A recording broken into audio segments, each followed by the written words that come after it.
Hi everyone, Dogs the Sheep Tano here, the internet's busiest music nerd. And it's time for a review of the new Roger Waters album, Is This the Life We Really Want? Progressive and art rock legend Roger Waters, he is back with his fourth full-length album, solo album. He was once the frontman and bassist, primarily, of one of rock's greatest groups of all time, Pink Floyd. He kind of has a reputation that precedes him. I'm not going to bog this review down by trying to recontextualize Pink Floyd's greatest hits. I will say though, after Floyd was pretty much kaput, after the final cut came out, it didn't take Waters too long to start dropping solo records. And prior to the release of this album, I hadn't really given any of it any ear time. Although once I dived into it, I came away pretty impressed with just how passionately Waters had stuck to the vision that he was chasing after during some of Floyd's golden years in the late 70s, especially on the pros and cons of hitchhiking and Amused to Death, which if you're going to listen to any past Waters solo effort to kind of prepare for this new album, I would definitely recommend that. That will most likely give you the most insight to what he's trying to do here. Although even if you miss out on that, it's not necessarily a bad thing, because if you are just a hardcore Floyd fan and you know those big records, you know those classic records, what Waters is doing on this new LP over here is not at all going to feel really alien to you, because in fact, I think one of my favorite Pink Floyd albums, Animals, is very much kind of a kindred spirit to what Waters is doing on this new LP over here. Down to the chord progressions, some of the lyrical topics, and even some of the sound collages that turn up on this thing too. The animals, the bombs blowing up, the radio broadcasters talking, which for me is not necessarily a bad thing. The material that Floyd put out during this era in their career, The Wall, Animals, so on and so forth, still feels to me to be some of their best. And given the political climate that we found ourselves in between Donald Trump and the migrant crisis and the perpetual war on terror that we're in the middle of, and so many more things beyond that, I personally am curious to kind of hear Waters frame much of it in socially charged songs that he writes and records today. Not that I expected him with this record to come through with a perfect album or to approach these topics with the same sharpness that he had back in the 70s. After a very short and abstract introduction, the album kicks off with the song Deja Vu, because when I first heard that song, it really cut me, especially with how Waters' voice cracks as he's kind of reaching up vocally along with the instrumentation. And that's the thing, a lot of the singing he does on this album, it is passionate, it does have a lot of character, but his age is certainly showing, but not necessarily in a bad way. You know, it's very worn, it's very weary, and at this point, the fact that he is still singing about a lot of these topics, he's still on the war, he's still on the violence, he's still on the greed that's poisoning our societies, our politics. That to me feels like at least part of the reason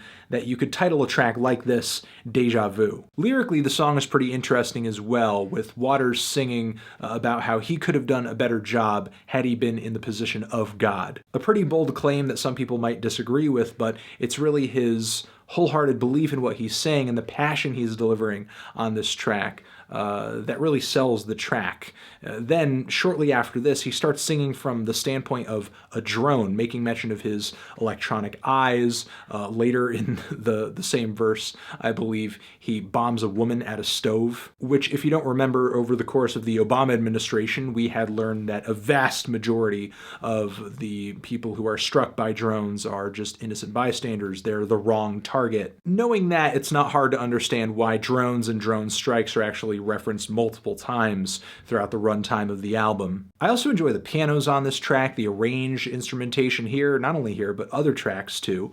Not only is it lavish, it's tasteful, it's beautiful, but it's not unmanageable, it's not too huge, it's not overblown. It doesn't take away from some of the raw and worn and tattered kind of feel that I get off of some of these songs, and especially Waters singing. Another thing is that the more I listen to this record, the more I came away with just being enamored with the flow of this album. I mean, after all these years, Waters has still kind of retained this knack for writing a very holistic and a very cinematic album with a laser-like focus on production aesthetic, on instrumental palette, on lyrical topics. Each track on the album just complements the other before and after so well, whether it be the throttling Picture This, where Waters is delivering all of these very direct and very bold images in the lyrics, mostly reflecting on the horrors of violence and politics that we find ourselves dealing with right now. And I love the way that this transitions into the very epic and dreary ballad,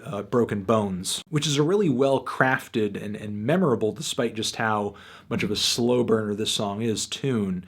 That lyrically laments heavily mankind's inability, or I guess refusal, to learn from the mistakes, from the horrors of the past, making direct reference to World War II at one point, which, if you're a Pink Floyd fan, you know that the band has pulled a lot of inspiration from that in their music. Things take an even drearier turn on the title track here, where we have a very eerie guitar line and some hard and heavy string licks. And over this, Waters delivers this totally fluffless diatribe, making reference to our rigged economy, to the way our fear dictates our politics, our warming climate as well.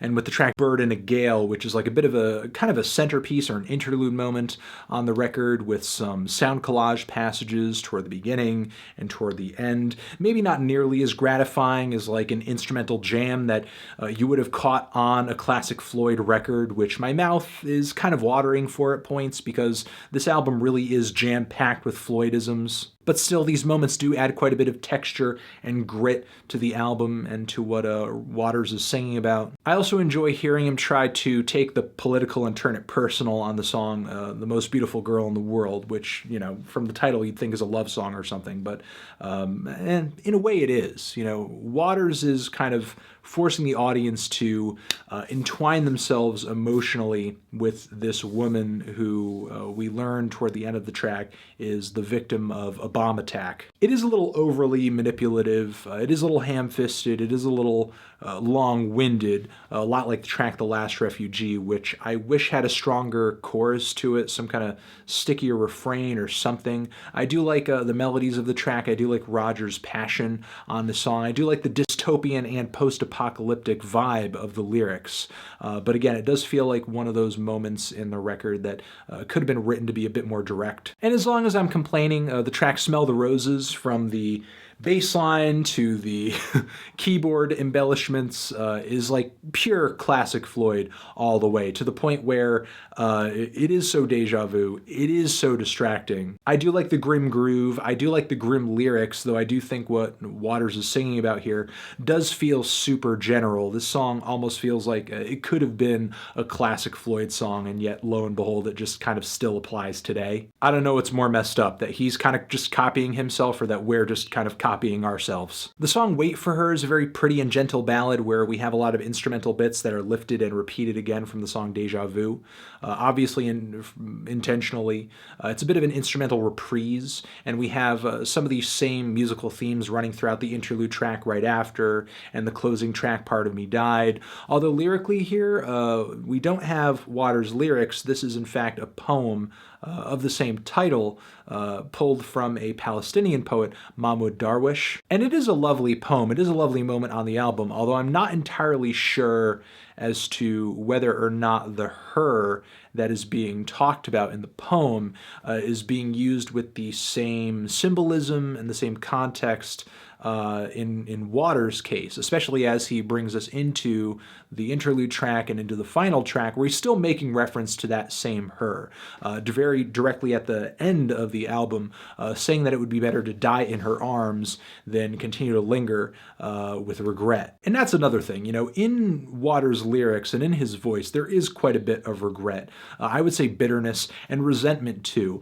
It's almost as if he's kind of put the responsibility, at least a little bit, for just kind of all the bullshit that he's singing about onto himself. And another thing that I like about this album is, really just the age factor. The worn, sort of very weary quality of this album, I think, adds to, again, that bitterness factor that I think lends a lot to the emotional dynamics of this record. I can understand understand some people coming away from this album underwhelmed because, you know, it's not really anything new. It's not really anything all that surprising. If you're looking for a surprise going into this album, you will be sorely disappointed. But if you're in the market for a very finely crafted art rock and progressive rock album with a very strong vintage feel, but you know, the production, the sound quality, the aesthetic of the album is very dusty, old.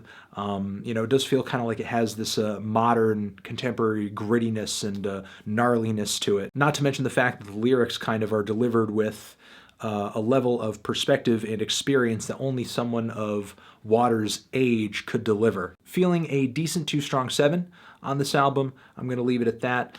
Definitely think you guys should check this one out. I liked it a lot again, and we are going to transition. Have you given this album a listen? Did you love it? Did you hate it? What would you rate it? You're the best. You're the best. What should I review next? Hit the like if you like. Please subscribe, and please don't cry. Just leave an angry comment in the comments if you're angry, okay? Or come attack me on Twitter or something, all right? Just like a normal person.